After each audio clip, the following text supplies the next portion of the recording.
1989 Erumeli saint Thomas higher secondary സ്കൂളിൽ ഞാൻ എത്തിയത്.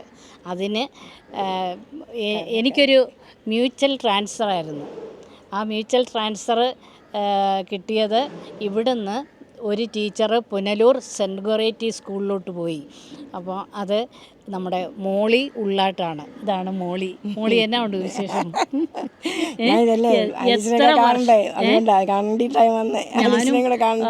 മോളിയുടെ നമ്പരൊന്നും ഇല്ലായിരുന്നു, അതാണ് എനിക്ക് വിളിക്കാൻ പറ്റാഞ്ഞത്. 4 മക്കളുണ്ട്. പറഞ്ഞേ. 4 പെൺമക്കളാണ് എനിക്ക്. 4 പേർക്കും കൂടെ 17 കൊച്ചുമക്കളും ഉണ്ട്. അവരെല്ലാം എവിടെ?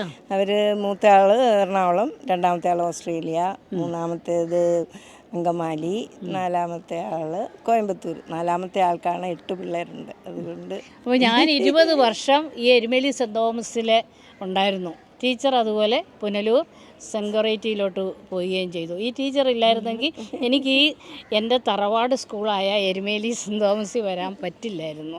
അപ്പോൾ ടീച്ചറിനോട് എനിക്ക് എൻ്റെ വീട് ഇവിടെ കൊരട്ടിയിലാണെങ്കിലും എൻ്റെ ഹസ്ബൻഡിൻ്റെ വീട് പുനലൂരായതുകൊണ്ട് അങ്ങോട്ട് പോകാൻ ഒരു മാർഗ്ഗവും ഇല്ലാതെ നിന്നപ്പോഴാണ് എനിക്ക് ആലീസിനെ കിട്ടിയത്. എൻ്റെ വീട് പുനലൂരായിരുന്നു.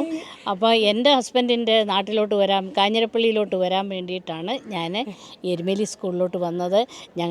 എൻ്റെ കോർപ്പറേറ്റ് ഇപ്പം കാഞ്ഞിരപ്പള്ളി കോർപ്പറേറ്റാണ്. ടീച്ചറിൻ്റെ അപ്പോൾ ടീച്ചറെ ഒത്തിരി നന്ദി. Thank you. ചണ്ണപ്പേട്ട എൻ്റെ വീടിനടുത്തുള്ള സ്കൂളിൽ നിന്ന് തന്നെ എനിക്ക് എച്ചമായിട്ട് റിട്ടയർ ആകാനായിട്ടുള്ള ഭാഗ്യവും ലഭിച്ചു. ദൈവം അനുഗ്രഹിച്ചു. അപ്പം വീണ്ടും കാണാൻ പറ്റി. ഞങ്ങളുടെ 2 പേരുടെയും ഫോട്ടോ എടുത്തായിരുന്നു.